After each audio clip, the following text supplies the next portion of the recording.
Are you looking for more out of your life?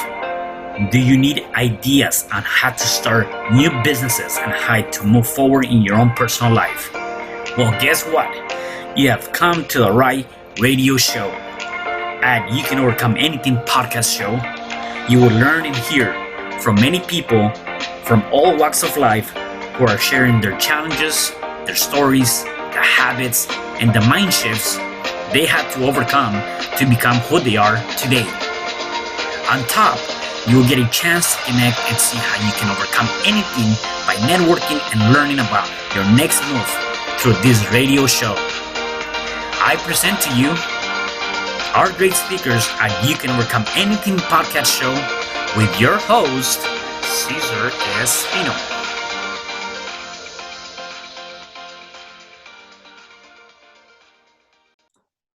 Hey, welcome back. It is your host, Cesar Espino at You Can Overcome Anything podcast show. And today I have a guest. Her name is Nicola Grace. Hey, Nicola, how are you? Hey, I'm awesome, Cesar. Thank you for having me. Hello, everybody. Awesome. Great. So before we get started, I just want to give the listeners and viewers a little bit of your background so they can get to know you before we dive in. Okay. So Nicola, she's from a cancer to saving $1 billion industry, from ruin and winning an award for her strategy. Nicola Grace, the mission mentor, helps social entrepreneurs and innovators gain great clarity of purpose and mission, then monetize it so they can make more money by making a bigger impact as they build their legacy. She is a public speaker, multi-best-selling author, intuitive visionary, and creator of the global social entrepreneurial training program, Right Mission, Right Money, How to Monetize Your Mission to Change the World. Nicola, you have a lot going on for yourself, so definitely I want to be able to dive into some stuff. Before we do that, though, I want to know more about your background. Where did you come from, and give me your backstory. Sure. Oh, I am originally a New Zealander, but I live and travel all over the world. I basically live an expat lifestyle, head back home every now and then. And I've come from a really eclectic background. I started life out as training to be a history teacher because I love history and what history can teach us about humanity and where we're evolving to. But I couldn't handle the system. And then when I went into the workforce, I couldn't handle the workforce system either. So I became an entrepreneur very early. By today's standards, a bit late. I was 22. Okay. By today's standards, I've got 15 and 16-year-olds becoming entrepreneurs, which is awesome. And I started a dance theatre company. And from that moment onwards, I pretty much followed my nose as far as my passion is concerned. So there have been times when I've done things and I made a lot of money, times when I've done what I loved and I was very passionate, but I made no money and I struggled financially. And it wasn't until I started really questioning what my purpose in life was that I then figured out how to monetize that and bring the two together so that I didn't feel stretched between, what I really want to do and what I'm doing to earn a living. And that's how the Mission Mentor was born.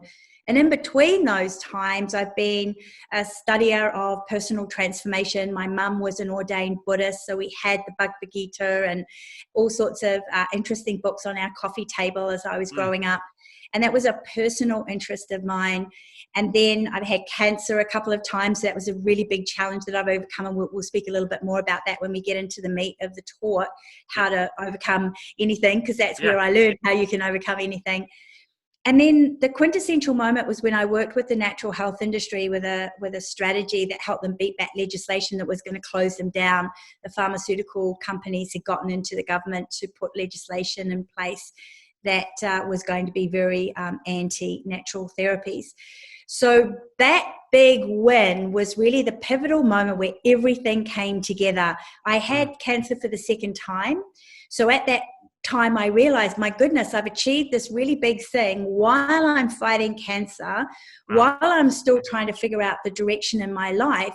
And if I can achieve the extraordinary when I've got extraordinary resistance coming back at me and challenges, that means anybody can overcome anything to do something really spectacular.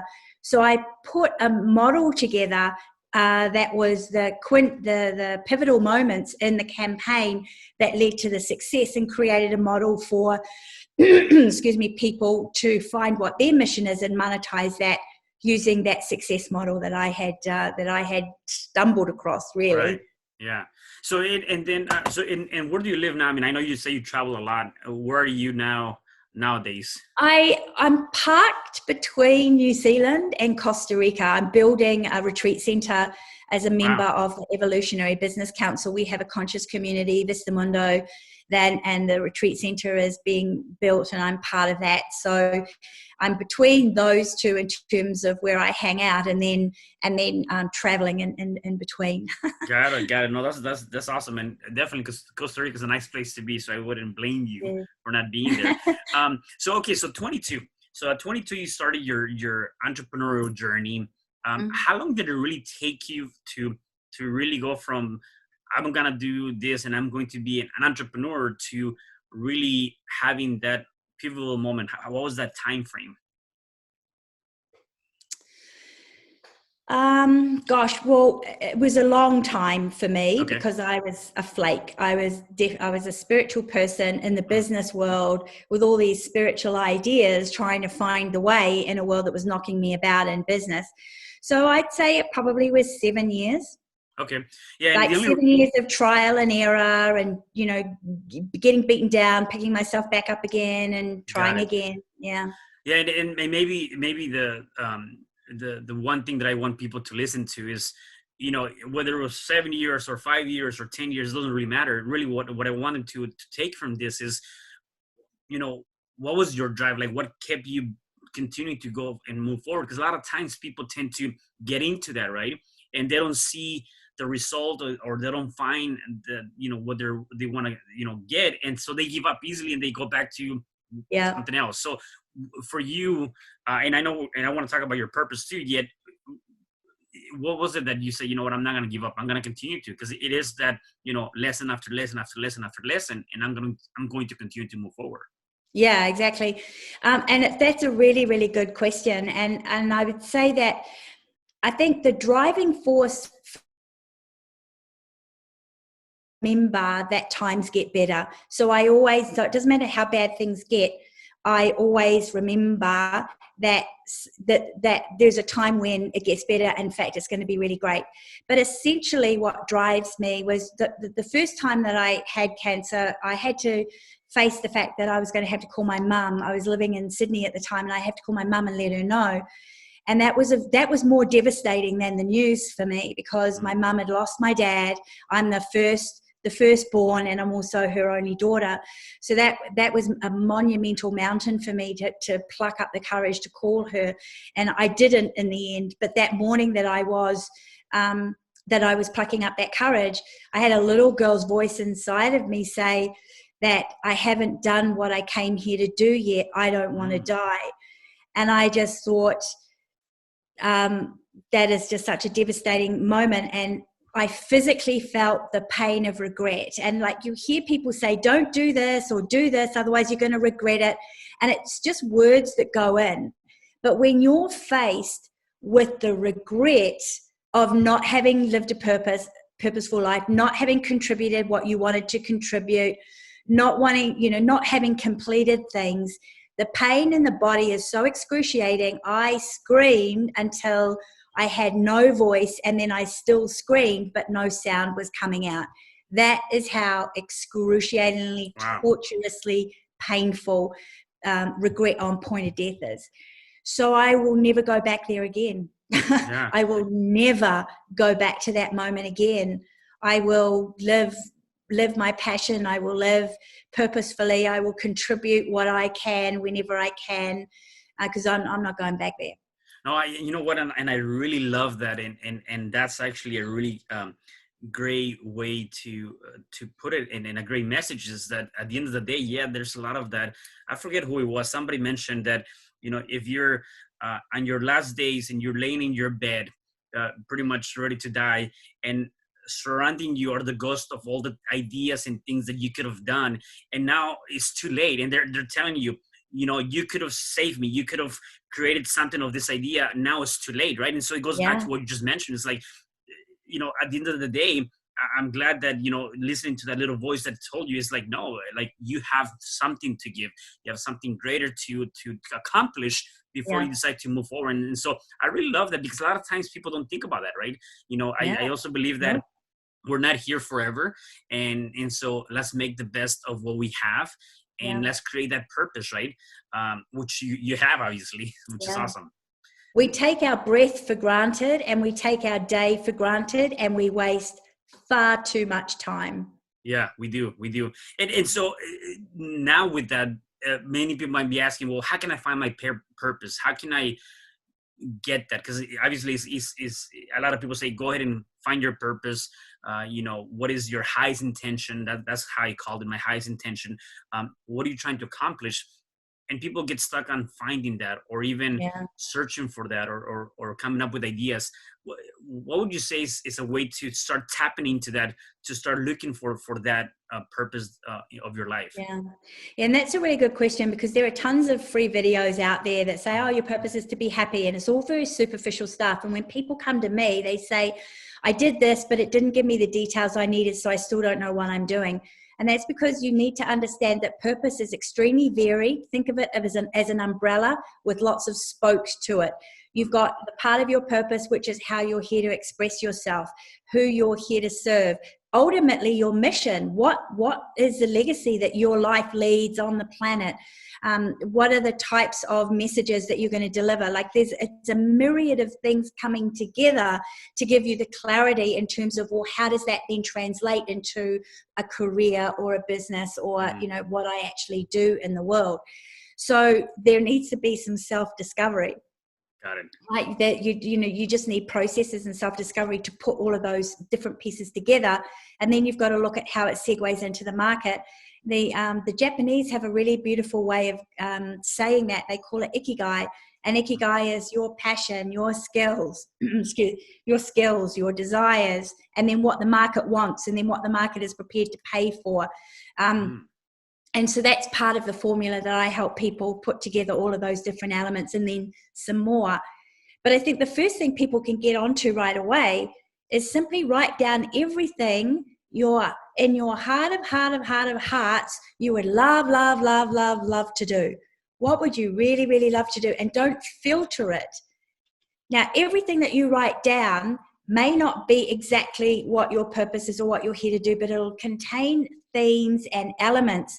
And the common theme in everything that you write down is going to be the key for how you get your direction going forward. So to give you an example, when I did that exercise for myself, I wanted to be a singer. I was a performing artist, and I wanted to go in the direction of being a singer-songwriter. So that's one dream I've had. I've had a dream to be a director and a producer of documentaries and movies. And then I've also had the dream of being a speaker around the world, which is what I do. And I've had dreams of doing workshops around the world, which is, I do that as well. And I've had all these different dreams of wanting to invest in companies that are enterprises that are changing the world. The common theme in every single one of those dreams that I've had and those desires is that I want to help people live a prosperous, purposeful life. And I want to raise the bottom. I want to make sure that we're not leaving people behind as we drive prosperity in the markets. So that's common. So then I can now go, well, if that's my common theme, what's the best way to do that has me expressing myself in my purpose? I'm a speaker, a communicator, and then we're talking about social entrepreneurship because it's the social entrepreneurs that are creating businesses that are changing the world. You're a social entrepreneur with your podcast. So then there's my niche, and I just start to chunk it down piece by piece, putting it all together. So there's a little bit of self-discovery, a little bit of getting out of your head and not filtering what you're feeling, and then doing some research, finding out what's going on in the market and how it's moving and where it's moving to, and then piecing all of those together so you've got a really nice structure. And for some people, it may be a corporate job that they go back into or an enterprise that they work in, first of all, because purpose is always expanding. Like I've pivoted in my purpose this year. In fact, I've pivoted every year. So you're not going to be stuck doing the same thing for the rest of your life if you're living a life of purpose, because purpose is going to want you to expand and it's going to want you to evolve. So there'll be nuances and finer distinctions as you evolve through what you're doing. Yeah, no, I love that. And I actually had gone through something very similar. I think I did that last year. And I believe that, like you said, the purpose, the mission will be evolving, right? So you can always go back and adjust certain aspects to really open up that purpose or that vision that you have, right? And so I called it my highest intention, and I created a highest intention, which is really my purpose, my life purpose of what I'm doing and the reasons of why I'm doing this. And then alongside with that, I also created a mission statement that reinforces the things and of my purpose and kind of talks to that, right?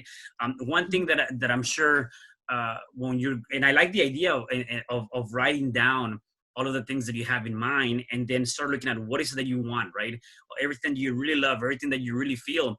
And I would imagine that as you're writing those things, and as you mentioned, do not limit yourself. In other words, if you want to be a singer, yet you never sung a song in your life, don't start thinking already, well, how can I be a singer? No, this is not a good idea. Let me just not even write it down. Like, don't limit yourself, right? Like, still put it down, because at the end of the day, is that exercise, right? That's what you got to do. Yep, exactly. Yep. No, yeah, that's awesome. Now, in terms of your, I want to know more about this. So you fight cancer a couple of times. You went through that, and that's always not a good place to be in many different aspects, right? So, if people are going through that or have gone through that, like, I want to know your techniques of being with that positive state of mind, with being and able to get out of that and say, I'm gonna continue to move forward. Like I can only imagine, right? And so my thing is, what can people do to say, again, positive state of mind, and I'm, we're moving forward, right? We're not gonna let this defeat me, kind of thing. Yeah, exactly.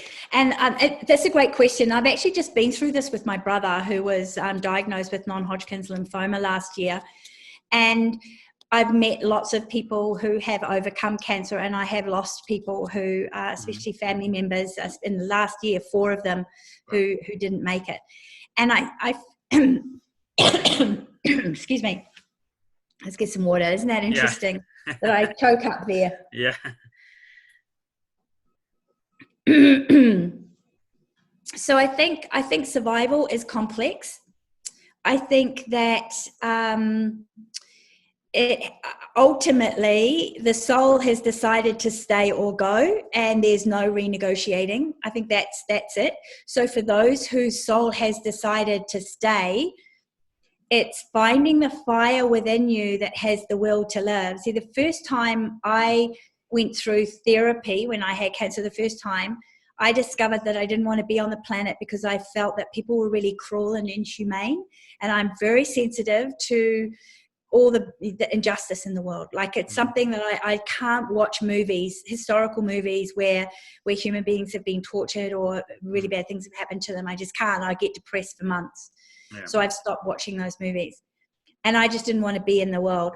So I had to find a reason to be in the world, and it was waking up to the fact that I have a role to play in making it a better world.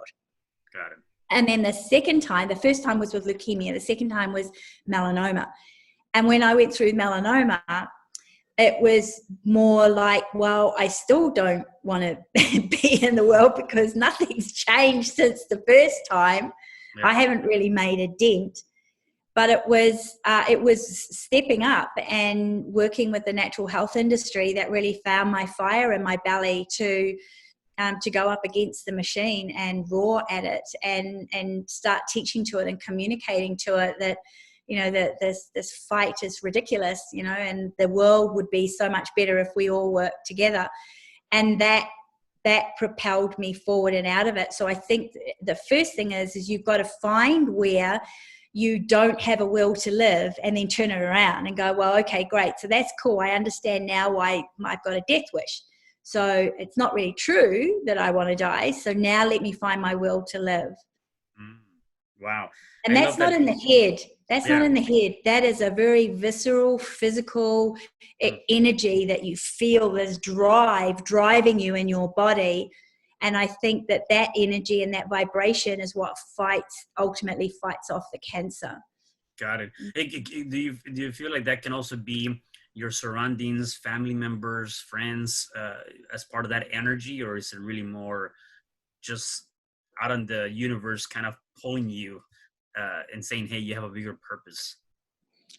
I think that's going to be an individual thing because everybody's, like there are people that are born with family as their purpose. And so that would be the fire in their belly would be to stay for the next generation and watch the next generation live and help them and be a support to them. That could very definitely be somebody's purpose. Yeah. And I think it's an outside thing, most definitely. Ultimately, it's a spiritual thing. It's between you and your soul. And if your soul has decided to go, then there is a surrendering to that, because I've also watched people pass over peacefully when they've reconciled that it is time to go and their soul is now wanting to journey into the next realm and do the rest of their transformation that way. Yeah. And there's no drug that will stop that happening. And we see that two people have the exact same treatment. One goes, one stays. Right. So, what's the difference? The difference is that the soul is ready.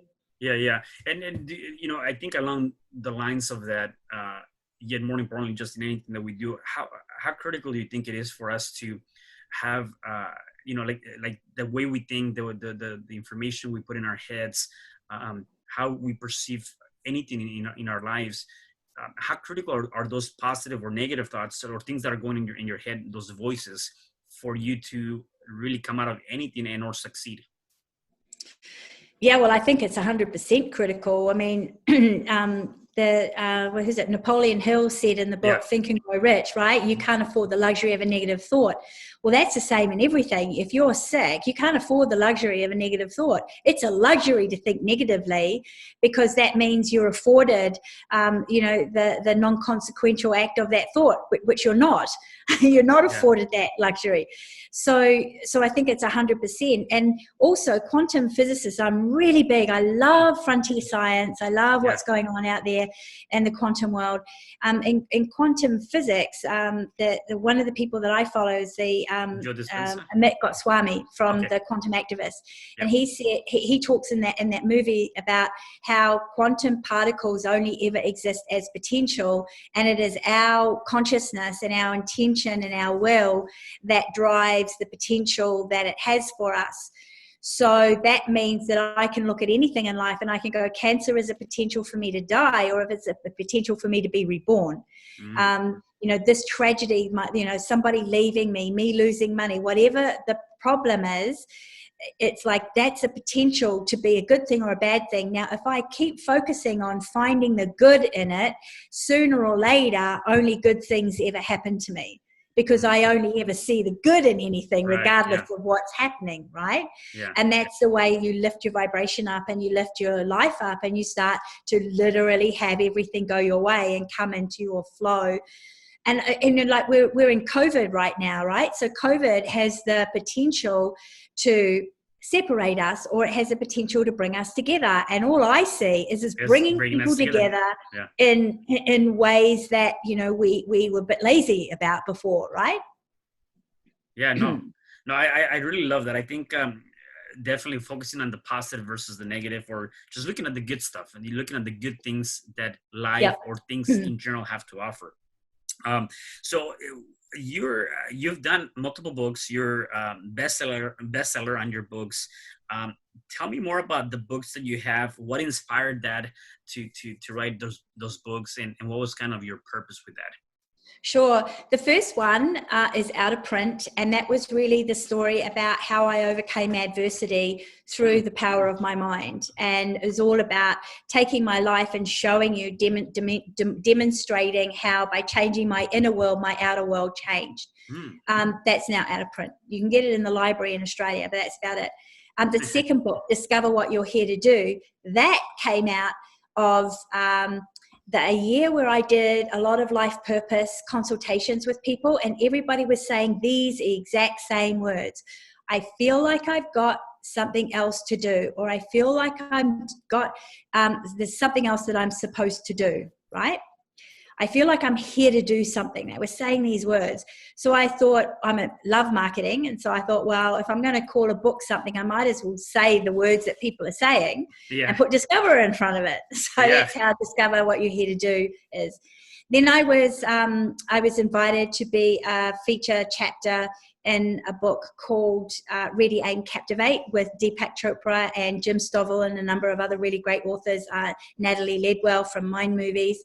And that was all about finding the magic in what it is that you're doing, and then let that get out there and contribute in a really major way.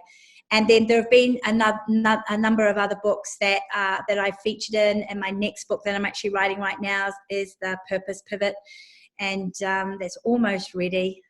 So nice. all in total, there are 8 books. 3 of them I've written, and the rest of them I've featured in. Yeah, that's awesome.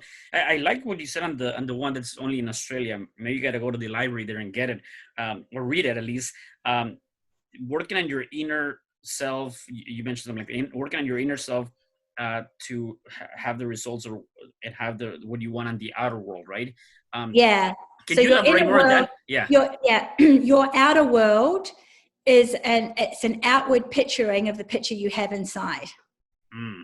Right? Yeah. So if there's anything that you don't like, or if there's any disharmony or discordant in what you see outside of you, somewhere inside of you, that's happening. So it might not be happening consciously, but it will be happening subconsciously, and most importantly, collective consciously, because we all have a collective conscious. We all have connection to the collective. So if we're buying into collective consciousness beliefs and values and ideas, then that's going to be playing out in our life as well. For example, when there's a recession, I earn less money. That's a collective consciousness idea. Or I've got to go into fear and panic and it's going to be hard and I have to struggle. That's a collective consciousness idea.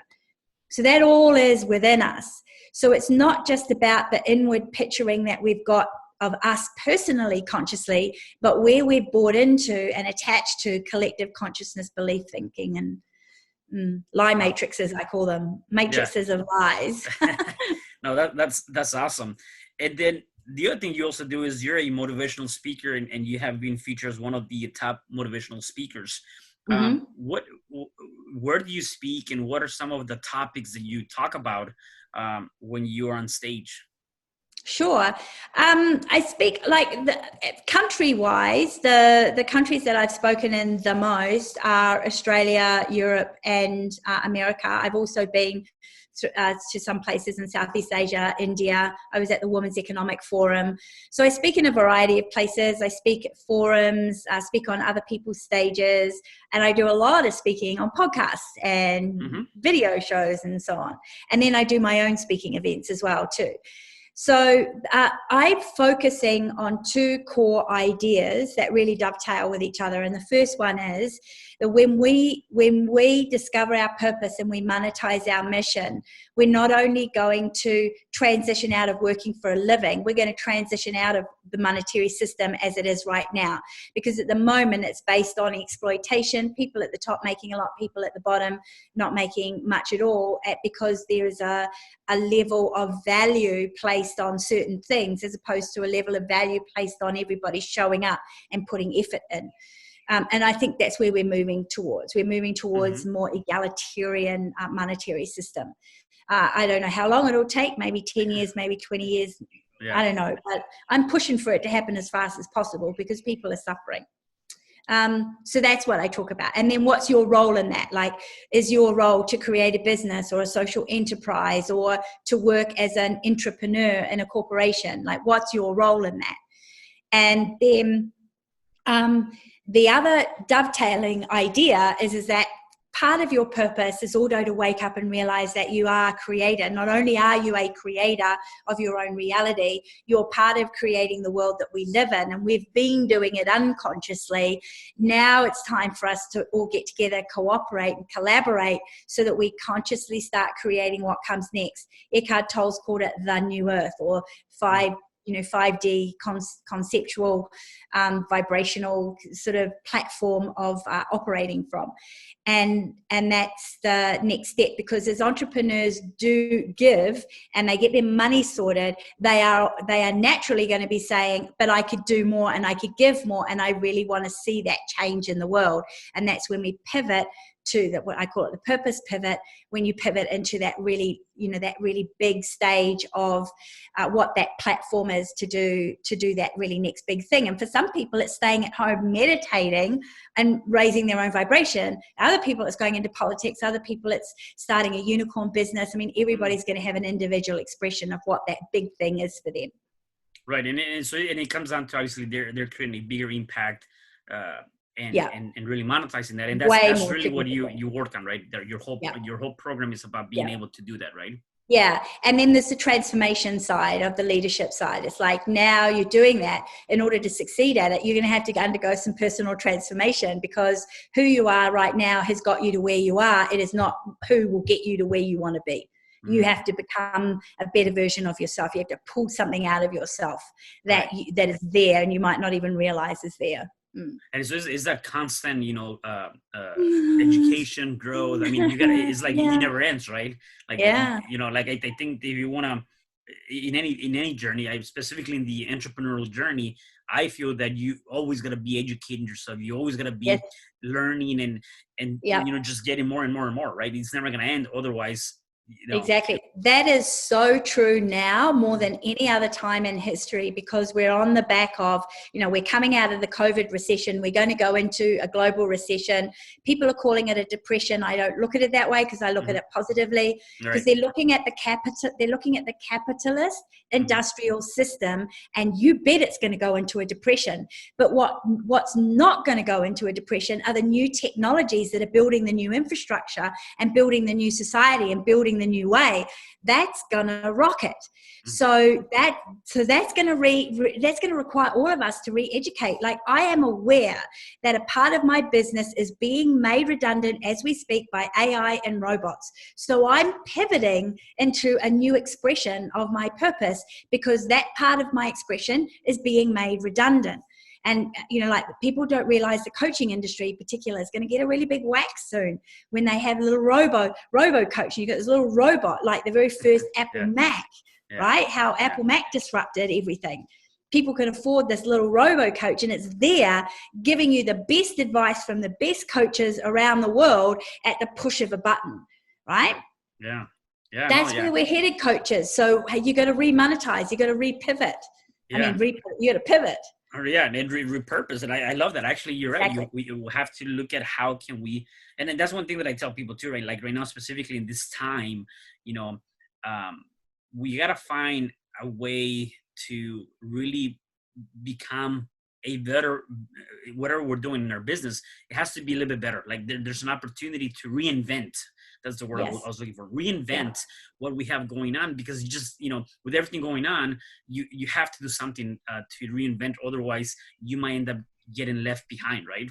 Yeah. And people do get left behind. Like in the last GFC, people, middle-class people were living in tents. Yeah. It's not time to bury your head in the sand and go, oh, not in my lifetime. It's like, Right. Yeah. Do you work with individuals one-on-one basis, or do you work with groups of people like corporations? Both. Or what is? Okay, I do both. Yeah, okay. I do both. I do one-on-one sessions, and I do mostly group, but then I'll do one-on-one for those that really feel like they need that hand-holding to get them up and running, especially people who want to get there fast. Like if you don't want to, can I say dick around? I'm like, sure. Yeah. I'm Kiwi part Aussie, so I'm allowed to say that, right? No, you're good. Like you just can't, you can't be doing things slowly these days, because things are changing really fast. Yeah. Yeah, no, So that's the one-on-one. But most of the work I do are online workshops, as well as live workshops and group programs too. And I also have a whole lot of self-study for those that, for the price point, because I'm international. There are price points around the world where we've got people from all over the world, or all socioeconomic groups, wanting to participate in this transformation. So and that's an important part of your monetization there, a tip right there. So you need to have price points for people from all over the world to be able to get access to what you're offering. Yeah, I adjusted that, because if you're only using the U.S. currency and you're trying to do something in Latin America, that may not work. Yeah, Might be too expensive. Yeah. exactly. Yeah. Yeah. There's one thing that I like here, and that you would like the listeners and viewers to kind of take away, which is very important, I think, and I want to touch on that, and that is, for the listeners to redirect their thinking of adversity into something really positive, right? Yeah. And I want you to elaborate more on that, in terms of words do matter. The way we see things, the way we think, the way we speak, the way we have this, we'll portray either income conversation or ongoing conversations, like really anything, like you said, even with this COVID-19, right? Instead of looking at it from a maybe negative side, whatever, there's a positive side. Like, so can you elaborate more on that? Sure. Yeah. Yeah. Well, I mean, the positive side of being in lockdown is that now you've got an opportunity to finally build a business online. Yeah. Right. Finally got an opportunity to create your life the way you want. Get your pencils out, re-envision yourself, get rid of the wardrobe, and then look at other ways of earning money, so that if this happens again, that you don't keep being made vulnerable by market fluctuations. So finally you get to pull the finger on that. And also finally you get to have a moment of quietness with yourself to listen to what your soul's wanting to tell you, because it's always going to steer you in the right direction. So many good things can come out of being in lockdown. We've got neighbors around where I am. We're all taking turns to help each other go to the markets to get food, so we don't all go to the markets on the same day. We've got, we're knocking on each other's doors to ask, how are you doing? Is everything okay? Obviously keeping social distance, but we're pulling together, right? And so the opportunity to find the great spirit within you that's always happy, is always joyful, and can always see the good in everything, that's the real opportunity right now. Really connecting with that within you. Yeah, no, that makes sense. And one thing that I think is critical is that during this time, I know even probably before this, some people might have been complaining or not happy with my job, or I don't have enough time to be with my family. I'm always working. I don't know. The list can go on. The list of negative things could go on, right? And right now with this kind of lockdown, you have the time, you have the ability to spend time with your family, you have the ability to read, you have the ability to exercise, you have the ability to do any of this. And so if you come out of this and you didn't do any of them, it was not a lack of time, it was a lack of discipline. Yes. Right? Yeah, a lack of discipline. And also I believe underneath a lack of discipline is a lack of self-worth. Somewhere along the line, you don't believe that you're worthy of a better life, and so you don't bother. Yeah, that's true. I didn't see it that way. Yeah. You just have it, like if you have a defeatist attitude, that is a self-esteem issue. Right. Yeah, definitely. So I have a couple more questions for you. The one that I wanted to find out is, if people that are listening to us, watching us right now, what will be, you've given us a lot of great tips, by the way. So what would be one thing that people can start doing today to start changing the way they go about their life in overcoming anything that they have, in front of them? Yeah, I think the first thing to do is stillness, because that's the number one thing that's driving people crazy right now. It's like, and we can do that right now if you like. If you just still the body, it's very difficult for non-meditators to still the mind. So don't focus on keeping your mind still. Focus on keeping your body still. When you focus on keeping your body still and not moving it at all, what you find is that your brainwaves start to slow down, your thinking starts to slow down. And as if you just focus inward, you just turn your eyes inward to pay attention to what's going on, there will be a moment where you will connect with a living being that is in you, that is the greater you. And from there, you will have the power, the clarity, and the knowledge to move forward. And you just connect with that every single day, many times during the day, and life will be quite dramatically different for you. Wow, that's awesome. And how simple is that? Just still the body and let the mind calm down. Yeah, no, it is. I've never heard this, so I'm gonna try it, because I think that'll be definitely something to connect that like you said, that other being. Now, do you do this in a quiet place, or you want to be, or does it really matter? That just do it. I think it's easy to do it in a quiet place, and it's a good place to start. But I have also done it in noisy places. Okay, gotcha. I've done it in concerts where the music is so loud that I'm right in the middle and I can't get out, so I have to surrender.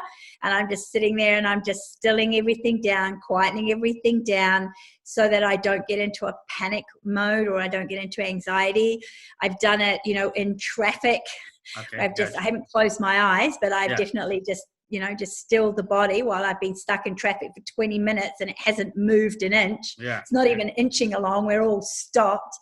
I've done it in so many places, and it helps me regroup and regather myself. And then what happens is this beautiful energy comes in to find your flow. It helps you find the way through whatever it is that you're facing in that moment. So it's a very, very, very good thing to do when somebody's arguing with you as well, or where you're getting caught up in an argument. It's just both of you. Just stop and still your body down for 3 minutes. It's just like, don't move.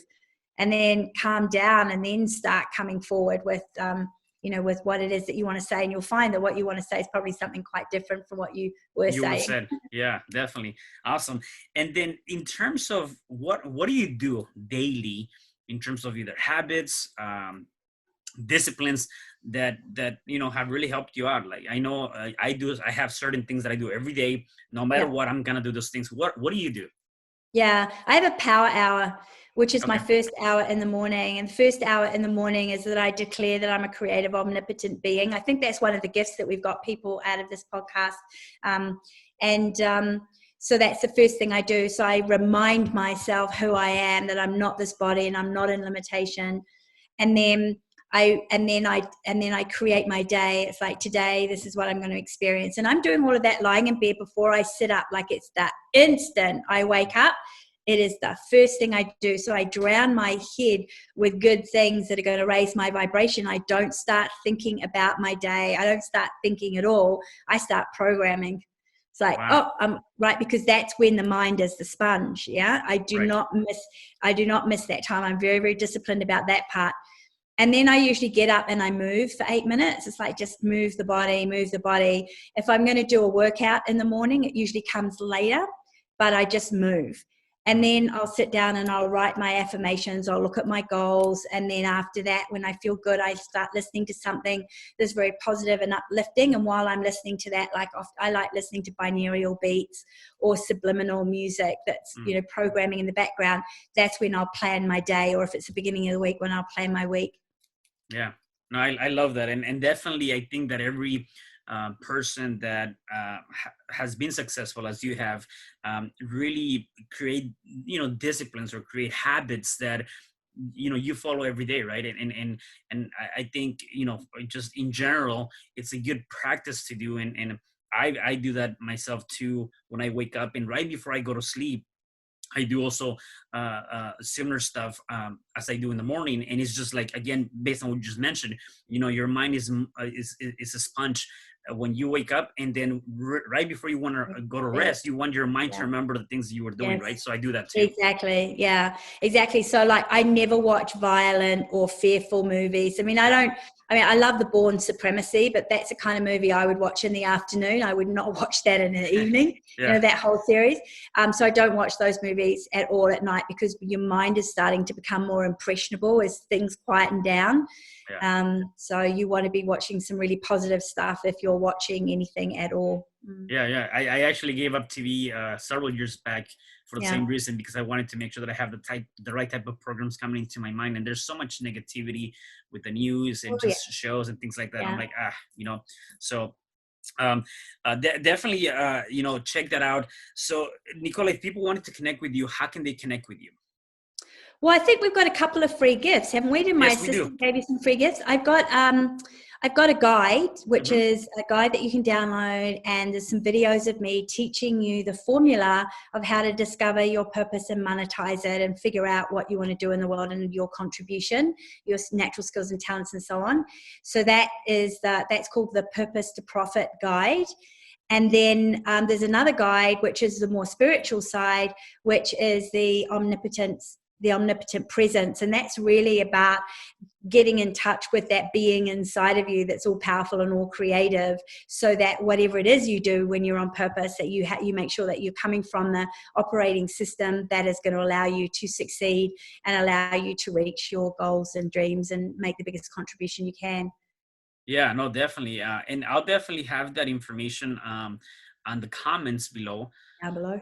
Yeah, so then make sure you check that out, and then all that information will be there for you to look at that, and we'll have your some pages where they can connect with you, your webpage and things like that too.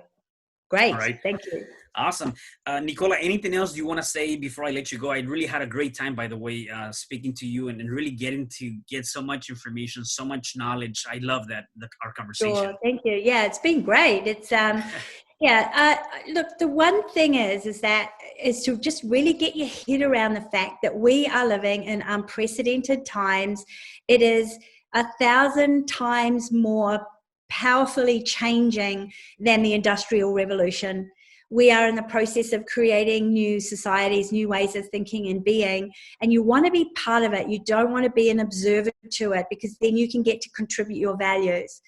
So that means you're going to be getting called. You will be hearing a calling to contribute more, or to do something, or to step up and search for your purpose. So that calling is very real. Don't discount it, answer it, and be on the journey of searching for it, because ultimately, and you would agree with me here, ultimately, it's where your joy is. Like, your joy is in following the whole reason why you're on the planet and how you're here to contribute. Yeah, no, definitely. I love that. And well, with that note, Nicola, thank you so much for being here. I really enjoyed it. And definitely, I myself got so many great ideas that I'm definitely going to try, to do in the next couple of days. And hopefully our listeners and viewers did the same thing. And thank you so much for being here. You're welcome. Thank you. Yeah. Bye, everybody. Bye. And for the rest of you guys, do me a favor. Please make sure you subscribe, you comment on this video, on this episode. Please check out the previous episodes and also anything coming forward. Looking forward to seeing you on the next episode of You Can Overcome Anything podcast show. Have a good one. Bye. Hi, I'm Cesar Espino, real estate investor, business coach, and consultant, and author of the book, You Can Overcome Anything, Even When the World Says No. My number is 424-501-6046. In my book, I talk about making the necessary changes to shift your mind for prosperity and certainty. Pick up your copy at Amazon. I also love helping families with their real estate and can purchase your house fast and all cash. Follow me on Instagram, Facebook, and LinkedIn. My number is 424-501-6046. Thank you for having me today. I am so glad you tuned in to this podcast. You can find me at Spreaker.com, where you can like and subscribe. And to learn more about myself and my services, you can find me at www.cesarrespino.com, or you can also find me at Facebook under Cesar R. Espino. Once again, thanks for joining me. I am looking forward to having you at the next episode, and know that you truly can overcome anything.